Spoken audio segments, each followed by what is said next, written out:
Hello, everybody, and welcome back to the third of our Spectrum Shorts, and actually the final panel of the event. So having looked at the shorts so far, in the shorts so far at first the issue of EMF and then the issue of drones, we're now moving on to look at another key area, another key issue, and that's fixed wireless access. So we again have an excellent lineup of speakers with us to discuss the issues around that. So without further ado, I would like to welcome to the stage now Philippe Lefebvre from the European Commission. Philippe, welcome. Great to have you with us, and yeah, really looking forward to the session. So without further ado, I'll pass over to you. Thank you.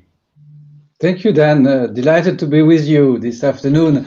Our main goal in this session will be to better understand the market potential of 5G as a fixed wireless access solution, and in particular why it could be a game changer and what is the feasibility and the economics of deploying fixed wireless access with 5G. We have the chance to have a lot of practical experience in the panel. I will start by asking a few questions to our panelists and then turn to the chat later for the questions from the audience. And I will introduce the panelists as we go along. So I will first turn to Sean Bolger, who is founder, chairman, and CEO of Imagine Communications Group. Sean must be financially independent by now because he is a serial entrepreneur. He started his first telecom venture in 1989. Soon after, he took on the Irish state monopoly. For those who remember, it was Telecom Ireland. Then after that, he became the first real competitor to them, and he went on into an acquisition fever. He bought 13 companies in 9 countries. He launched the first ever commercial MVNO in 1998. And then Imagine Communication was established in 2003. So more recently, you have secured a 3.6 gigahertz license in Ireland, and Imagine Communication has become a pioneer in the deployment of 4G and 5G fixed wireless access solutions as an alternative to FTTX. So, Sheen, as you have not been completely wrong for the last 20 years in business, we are interested in your views on 5G deployment because you might be right again. So I will ask you, as a dedicated FWA operator, what do you see as the impact of 5G on the competitive landscape for the next generation broadband access? You're muted, Sean, I believe. Sorry, apologies. Yes, well, we have had some success, but like every business and every entrepreneurial business, we've also had some challenges, and those challenges really come about taking on the industry, taking on the norms and what people perceive to be the norms. So I suppose from the fixed wireless point of view, we saw the opportunity in terms of the requirement for new infrastructure for next generation broadband. The challenges that will be faced by the current incumbent operators in terms of upgrading their networks from copper to fiber, and very much the development of mobile and the mobile technologies moving from the 3G to the IP 4G standards, and then the future capacity of 5G. So with that in mind, we basically set about acquiring a number of businesses in the fixed wireless industry. We bought the 2 largest companies in Ireland, secured the 3.6 spectrum before it was allocated for 5G, and launched WiMAX as an introductory product. We quickly looked at the development and set about developing, designing quite a new type of network. Fixed wireless is quite normally referred to as a hybrid model, an opportunity for mobile operators, one that they can use additional spectrum in rural areas, for example. We see it as quite different. We see 5G as way beyond mobile, both in terms of private networks and lots of different vertical business models. The specific and key one we saw was fixed wireless access. So the opportunity with the ability to deploy faster at a lower cost, if we could match the user experience of fiber, we saw that, and we see that as a significant commercial opportunity with the first to market advantage. So we've deployed a network designed from the ground up an optimized 4G advanced LTE network, which is now being upgraded to 5G. And when we say it's fully dedicated, it is 100% dedicated to fixed broadband. By doing that, we have created a network which now performs equal to and provides a user experience equal to fiber. And that is including the COVID pandemic, where our results for our customers and our users matches the experience for fiber to the home users in the market.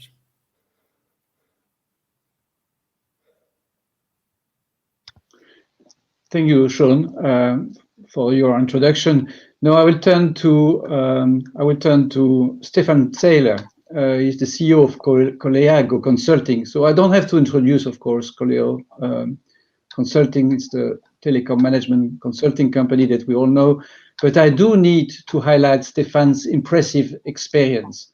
He's a truly global manager, having spent time in Canada, the US, in the Middle East, Africa, the Far East, not yet in the Arctic region, I understand.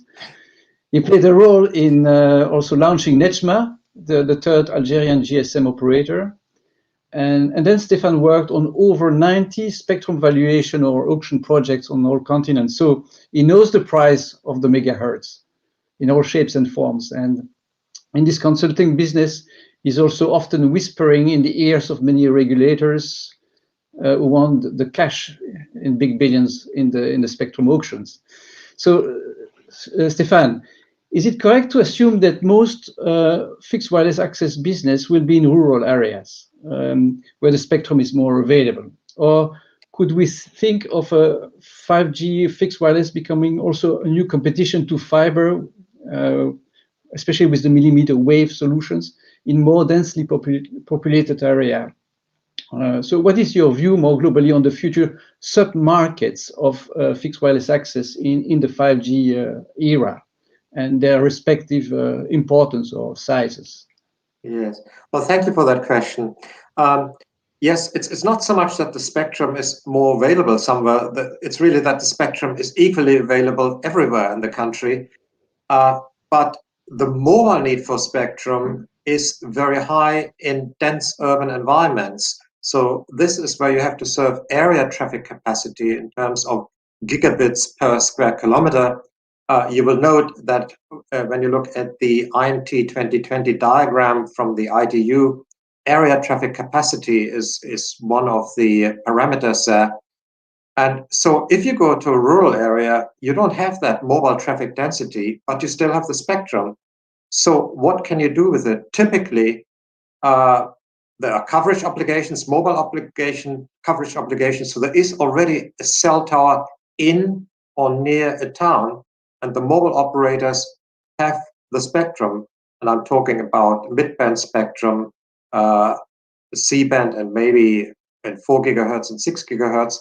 And all they need to do is pop that spectrum on the existing tower, and they have sufficient capacity to provide a good user experience, because we must, of course, understand that fixed usage is higher, much higher than mobile usage. So you need considerable capacity, but take a town or village like Gordes in France, 2,000 people, as an existing tower, you just pop it on there and you can serve the people. So that's really where I think this is very useful. Clear, yes. Yes, of course, spectrum is available everywhere, I understood, but it's a question of traffic load differences. Now I turn to Dr. Mohanet Youad, who is the Senior Manager Spectrum Strategy at Intelsat. As his title hints, Mohanet is a leading figure of Intelsat's long-term spectrum strategy, with over 10 years of experience in the satellite field. So before moving to Intelsat in 2016, Mohanet was with Avanti, also working on spectrum and the licensing activities, and he was also involved in ITU, CPT, and with the other joyful regulatory bodies that we know. So he knows the art of spectrum planning inside out, as well as the art of negotiating with the authorities. So, Joad, my question is about spectrum this time. As the #1 satellite operator, are you concerned with the likely coexistence between the fixed terrestrial service and the fixed satellite service in the same frequencies? And what regulatory and technical measures are needed to reassure your industry? Alternatively, would there be a compelling need for specific frequency band to be dedicated for fixed wireless access? Thank you, Philippe, and greetings to everybody. It's an honor, as always, to be here with such a distinguished panelist. Just a clarification, I'm also here on behalf of SOAR. I'm the co-chair for the working group for SOAR, which is an umbrella organization of all the satellite operators in the Middle East, Europe, and generally in Region 1. I'm happy to be here, and thank you for the introduction. Very kind of you, Philippe. So in order to answer your question, I just want to just agree, first of all, with what Sean mentioned in his opening remarks, that 5G is beyond mobile. It's an ecosystem of different technologies. As a satellite operator, we believe, as always, that an ecosystem that includes a mix of technologies will ultimately be the greatest efficient use of spectrum that can deliver services to the customer. So, for example, this is why FS in terms of fixed service and the FSS in terms of the fixed satellite service has been able to coexist together using the same band for decades. This, for example, allowed FSS to provide much needed backhauling bandwidth to cellular backhaul for mobile services, but also to the fixed microwave links, where satellite has complemented the backhauling the bandwidth that's needed, particularly in outside urban areas. However, this balance of coordination between the FS and the FSS is allowed to grow because of sound regulatory measures that were taken in Europe. For example, in Europe, we ensure that the application of the FS is limited to point-to-point trunking types of services. So that's why in Europe, FS is co-primary with FSS, and it's used for high-capacity trunk networks. However, when you introduce point-to-multipoint applications for the FS, which is shared with the FSS services, this immediately results in interference, which as a satellite operator, we have observed in first-hand, really, where point-to-multipoint links have impacted DTH services. This is direct-to-home TV channels, where the services have been impacting the viewers, and you really can't put a value on the impact if you are missing a global sporting event, such as a World Cup or a Formula One Grand Prix, which we look forward to seeing this weekend. And this is because the point-to-multipoint emissions of fixed wireless transmitters, they overload the FSS receivers and they bring them into a non-linear or a saturated operation state. So we know that FS, point-to-multipoint, is not possible or is very difficult to coexist when they are sharing with FSS. So what's the alternative? Well, to answer your question, one possible approach is to enable FS point-to-multipoint in bands which are used for between FS and MS. So these are bands such as 4.4 to 4.5 gigahertz. There is some ranges in the 7 gigahertz, in the 14.8, in the 22 gigahertz. There are other bands where co-primary FS and MS coexist. In other words, if you avoid the overlap between FS and MSS, where point-to-multipoint services are used, that's one way forward.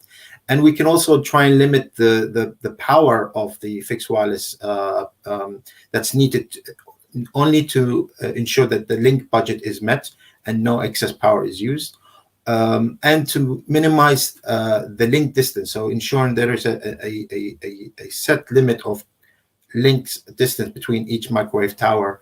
Such measures are possible to allow coexistence and avoid interference to the FSS services. And I just want to also compliment what Stefan mentioned, that supporting the mobile has an obligation to deliver services in rural areas.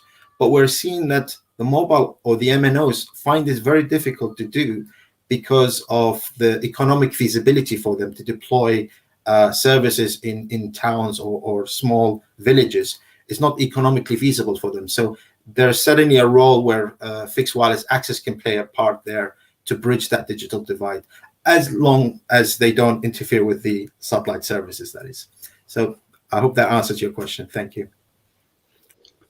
Thank you, Mohamed. Sticking to the spectrum question, but seeing it from a different angle, from the market entrance viewpoint, I'd like to ask Sean, how do you see the importance of allocation of spectrum for facilitating new entrants, new competitions to you, maybe also, or open access operator for the development of the wider 5G market opportunity?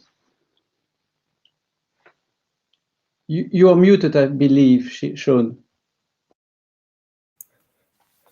Apologies. Again, I think it's absolutely critical from the point of view of the overall development of 5G and the whole 5G ecosystem.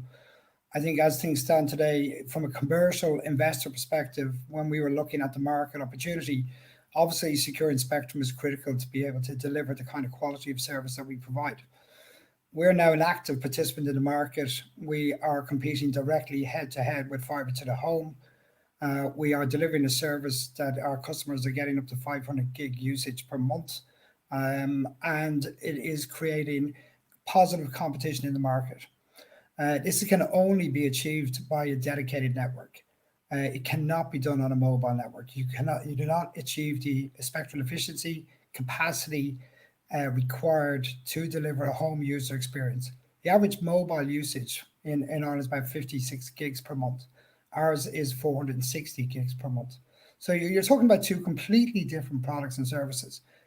The issue for us was that spectrum was not allocated specifically for new entrants or specifically for fixed wireless. And yet the fixed wireless is a critical commercial technology and service in the market today, an essential service for large parts of the market, not just rural areas. Our issue was very simple. By competing directly with fibre, we could secure the market. Therefore, we could justify spending the money on the spectrum.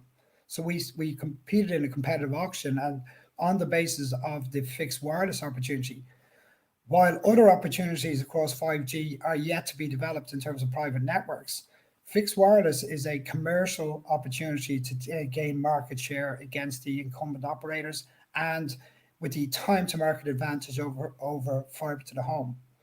But you cannot do that, and you will not be able to deliver that type of service in a country without dedicated spectrum for that purpose. So you're looking at a network today which has a basically 95% 64 QAM, 70% 256 QAM, delivering a 300 meg broadband service. You cannot do that on mobile. You cannot allocate unless you allocate specifically the spectrum required. And that's not going to happen with mobile operators, because mobile operators, while the argument before was he who pays the most will use the most, it doesn't stand up for 5G. It will end up being a blocker to the development of the market if you do not have spectrum allocated for new entrants. I believe Ireland is behind on that. If Imagine had not entered the market, if we had not brought in large infrastructure investors as part of the programme, we would not have been able to afford to enter the market. We are now a critical part of the market. We are accelerating the deployment of high-speed broadband across rural Ireland. And that wouldn't happen unless we took that big commercial risk. That's not something that can be left to chance in other markets. What you are seeing in other markets like Germany, where the regulators acted to allocate spectrum, you're going to see a far faster, rapid development of private networks and other vertical business opportunities. So I think the allocation of spectrum, allowing the mobile operators, who are effectively the incumbents owners of spectrum, to dictate the pace at which the 5G ecosystem will develop, is a dangerous strategy, and one that the European Commission needs to look at and regulators need to seriously consider, because markets that do not allocate that spectrum will run the risk of waiting for mobile operators to choose to use spectrum. As Stefan said, it is a choice of the operator, where the operator has deployments already in rural areas where they could add fixed wireless to an already deployed site. But it's a choice. It's not really a driver for them to actually invest and provide services that are essential. So in summary, I think it is critical that we allocate spectrum for new entrants. And I would argue that fixed wireless is probably the biggest commercial opportunity that investors can invest in today. There's a clearly defined market opportunity which justifies the investment in spectrum. I appreciate that you mentioned the similarity with the German, for example, situation with community networks, but more generally for allocation of spectrum for private networks is not only a technical issue, it's also a market issue, because these players do not operate in the same markets as large public mobile operators, public network operators. So that's certainly an issue that we are aware of, and I can tell you that internally we are discussing it very seriously to see what could be a way forward, and that we will certainly try to find a solution in this area. I think as a new entrant, we are more likely to exploit those opportunities as an open access provider. So what you would from Imagine, if you consider Imagine has been successful in identifying trends, we are building a national 5G network, which is more specifically driven by fixed wireless in rural areas. Obviously, additional spectrum will be acquired, on which we will be looking to deploy open access capability and partner with people in the private sector as well. So I think there should be credit given to and consideration given to operators who will invest in infrastructure and provide open access. Clear. You also mentioned the competition or the link to FTTH, to fiber. So I'd like to turn to Stefan and ask if, from an economic viewpoint, could you compare investment in 5G fixed wireless access and in fiber, in FTTH, especially in both rural, small towns and villages?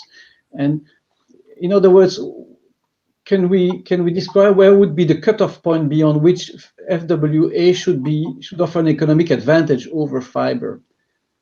Can we already say that now? You are muted, Stefan. When you look at the cost of deploying fiber, there's some very good studies by the FTTH Council. You can see that in a rural environment, it's per home passed by a factor of 10 higher compared to an urban environment. And so it's that cost differential, which means there's really a bit of a sweet spot for FWA in a rural environment. That's number one, it's a cost. And the second one is scalability. If in a village you wanted to come to a village as an FTTH operator and you say, I offer FTTH, you really have to run it down every street. So the homes passed is a considerable cost. And then you don't know how many people are taking it. And that's completely different with FWA, because if you have an existing tower and you pop the infrastructure on there, you can offer it to anyone within that village, regardless in which street they're located. So it's that scalability which gives it an advantage as well. And where's the cutoff point? I mean, there are some villages which already have fiber and so on. It really depends very much. And I note that in France, there's a willingness to build fiber to deliver the European target of 100 megabits by building fiber to every single premises, even if they are in rural areas. Whereas you look at Sweden, where they are technology agnostic in doing this. And I think to be technology specific, i.e. to say it has to be FTTH is perhaps a bit of a waste of money. I mean, and I mean, Sean's network is working without subsidies. So whereas everybody else is talking about subsidies to deliver broadband connectivity in rural areas. So, that tells you something, I think. Thank you, Stefan. I have a question for Mohammed, but I see from the chat that I still would like to complement a little bit or to go a little bit further on this topic, because on the chat there is an interesting question about the long term of fixed wireless access. The question is that if fixed wireless access in 5G ever can be considered as a long-term solution. Is it a risk that it will be left behind in terms of speed? that it can achieve when we go to gigabit speeds beyond 5G? Will fiber anyway be the only, eventual solution? So what is the perennity of the investment? And then I will turn to Mohan, but that's a question for any of you. Yeah, I think we made the calculations, and with when the requirement is 1 gigabit per premises, with current technologies in using, say, upper mid-band spectrum up to 7125 gigahertz, there isn't enough spectrum to deliver this. 300 maybe, and this is funny enough what Imagine is delivering. I think this is sort of where the limit is. So long term, 1 gigabit, I doubt it. Any other reaction on this point? Sean is on mute. Sean, yeah, okay, I see you speaking. Sorry, Yeah. I think we're looking at the wrong issue here. We're talking about gigabits and 10 gigabits. First of all, we're already delivering. We only promote 150 meg at the moment. We're already capable of delivering 600 meg. It's all about additional spectrum. So going where we are today, if you look at the average demand, people talk about speed. Speed is a fallacy. It's about quality of service, it's about latency. Speed and fiber to the home has been driven by a reaction to cable companies coming into the telecoms market. If you look at the average actual usage per user per month, simultaneously in the average home, it's about 20 meg. We're talking about, completely fictitious numbers here. Regardless of that, it's all about the amount of spectrum that you have and the spectrum efficiency. Today, you can deliver 300 meg broadband service with 60 megahertz spectrum. With 120, you go to 600 megabits. So this goes way beyond what people actually require today. Of all of the fiber to the home deployments, the vast majority, over 95%, are 150 meg. So we need to, the industry needs to face up to some reality here. Most of this by governments, by the industry, it's industry driven. It's industry driven as a reaction to the cable companies. And that is the actual reality. And we're overselling something, we're overpricing something. And as Stefan has said, a lot of money is going to be wasted in fiber to the home deployments. So whether it's long term or not, it also depends on how fast you can depreciate the investment, how commensurate the investment is, taking into account the period during which it will actually operate and provide service. Exactly, and look at the roadmap for 5G. We're talking about, at the moment, we're talking about 1 gig, we're now talking then 10 gig. It's like an arms race. And the reality is delivering service to customers. And right now, today, customers couldn't possibly use more than 100 meg. And there isn't a service or application out there that you can tell me, and anybody can tell me, which will consume that amount of data. Yeah, so yeah. I agree. This sort of gigabit society is really somewhat inappropriate, I would say, to put it mildly. It's nonsense. So to change a little bit of subject, but staying with the market opportunities. Now I turn to Mohamed, and satellite is often seen as the victim service, particularly in this fixed wireless access use case. You are a victim service. However, do you see potentially a victim service? Of course, it depends which bands will be used. But however, do you see a contributing role for the satellite industry in terms of providing service in the context of fixed wireless access, whether it's for backhauling or preload content, or is there any business case for you there? Absolutely. There's definitely a business case. And as a satellite industry, we're always looking at the innovation and how we could capitalize on the industry's innovation.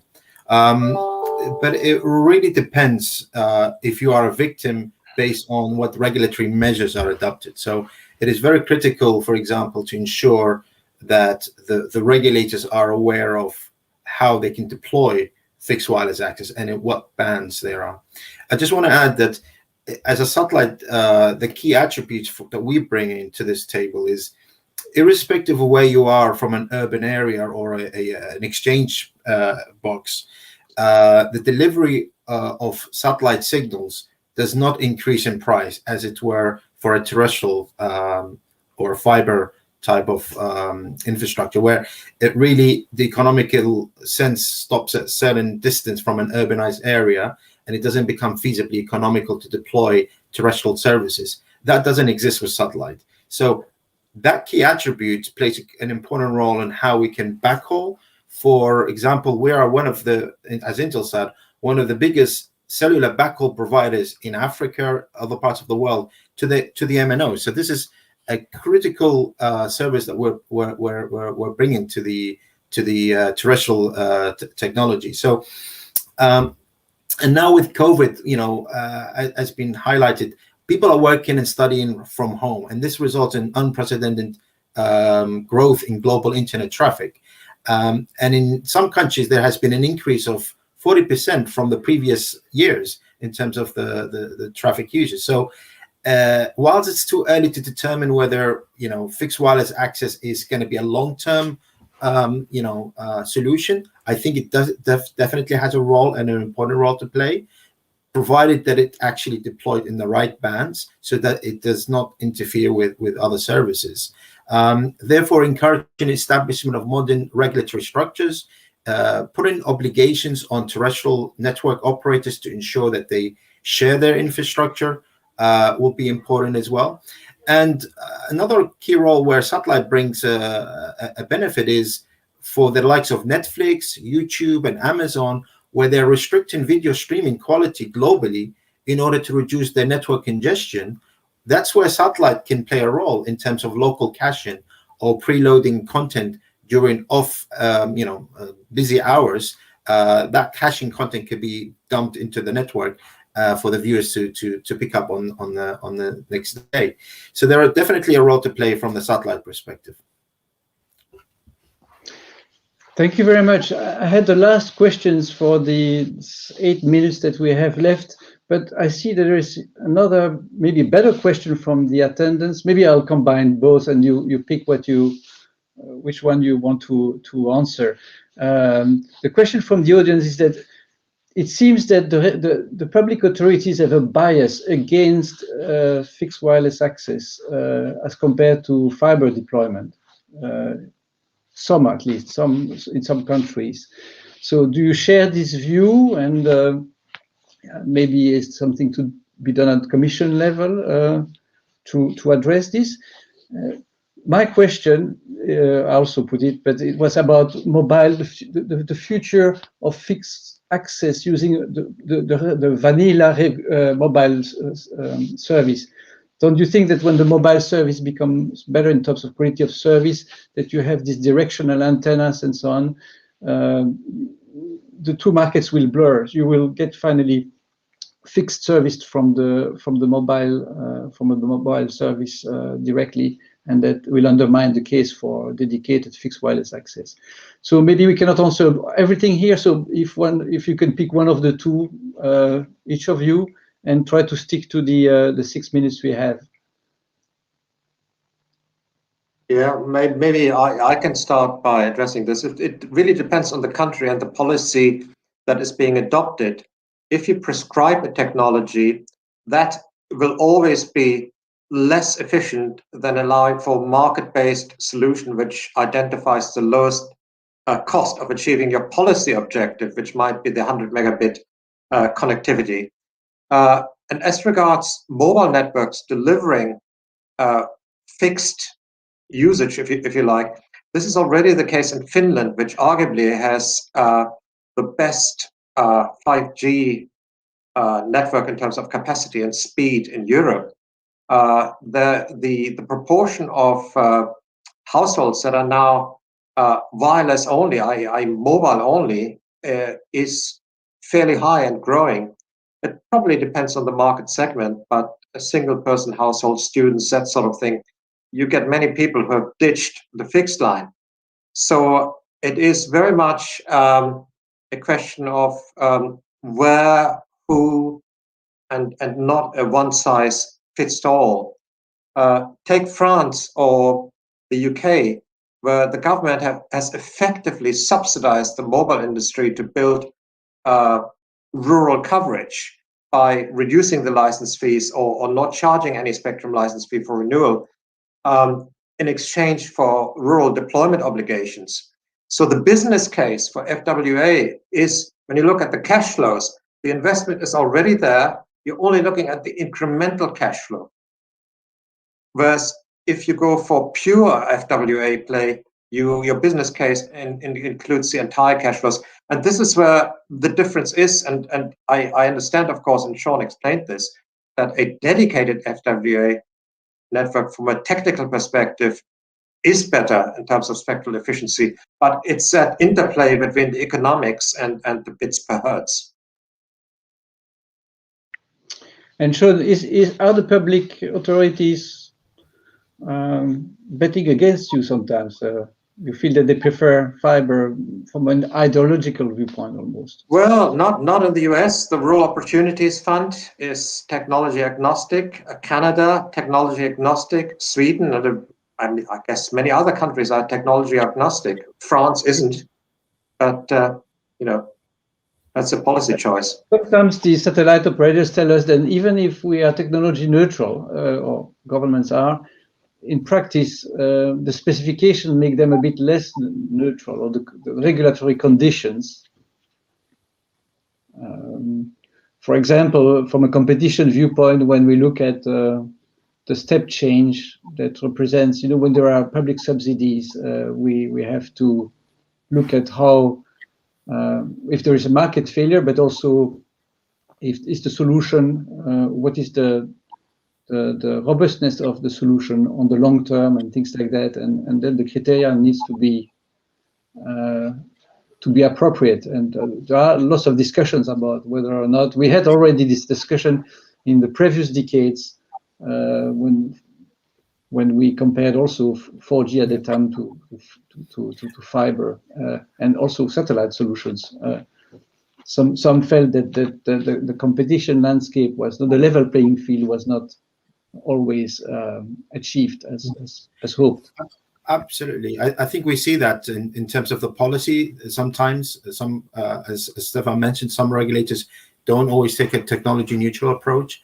But my advice to the European Commission would be that there are frequency bands available for broadband fixed wireless access on a technology neutral basis. Some of them I've mentioned, but there are others such as the 86 gigahertz, which have been already looked at. Whilst there's above 100 gigahertz, this is envisioned for the near future as well. With improvement in technology, that's definitely a possibility.